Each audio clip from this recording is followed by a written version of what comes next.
Az Jagelló Lajos királynak szomorú históriája Bajóti Sípos János képzelt krónikás tollából. Az úr 1506. esztendejében Szent Jakab havának első napján Jagelló Ulászló király igen nagy örömhírt kapott. Anna királyné fiú örököst hozott a világra, kinek a keresztségben a Lajos nevet adták. A király, kinek testét számos betegség gyötörte immár, minden erejét megfeszíté, hogy fiának biztosíthassa mind magyar hon, mind Csehország koronáját.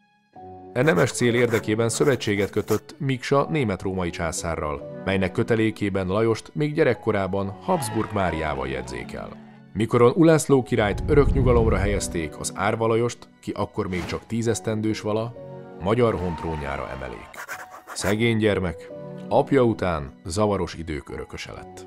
Uralkodásának keserű éveiben az ország a török miatt szegényedik vala, és a magyar vitézeknek is egyre mostohább lett a sorsa, míg a határokat őrzik.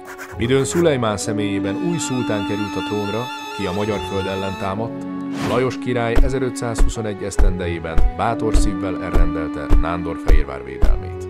Ám de nem sikerült megmenteni, és elveszett az egykor hősies védelméről híres Végvár. Magyarország határai nyitva állottak az oszmánok előtt. A végek védelme egyre gyengült vala, és az ifjú király egyre nagyobb kétségbeeséssel látott neki országa fenntartásának. Az állandó háborúskodás felemésztette az ország erejét és vagyonát. Szövetségesei elfogyának, Lajos király csak feleségére és kevés hű szövetségesére számíthatott.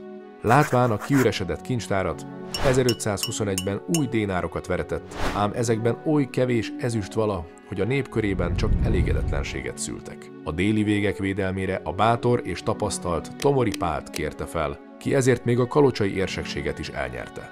Mikor eljött az úrnak 1526. esztendeje, a nagy Szulejmán szultán hatalmas és harcedzett hadaival Magyarország ellen indult.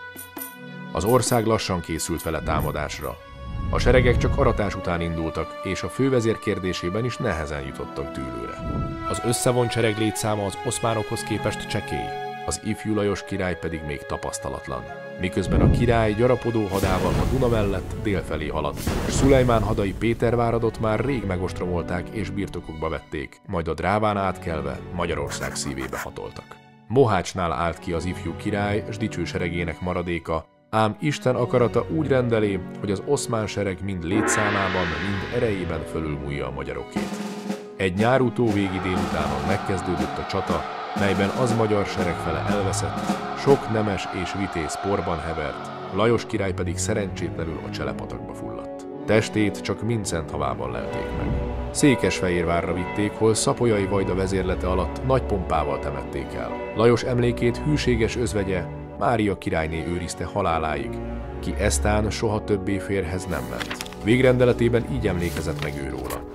Férjem, a király, halála óta aranyszívet hordtam magamon, amelyet ő is élete végéig viselt volt. Parancsolom, hogy ez a szív a láncocskával együtt, amelyen függ, beolvasztassék, és a szegények között szétosztassék. 2 embertársa volt azok haláláig, kik az életben, szeretetben és hajlamban soha elválasztva nem voltak.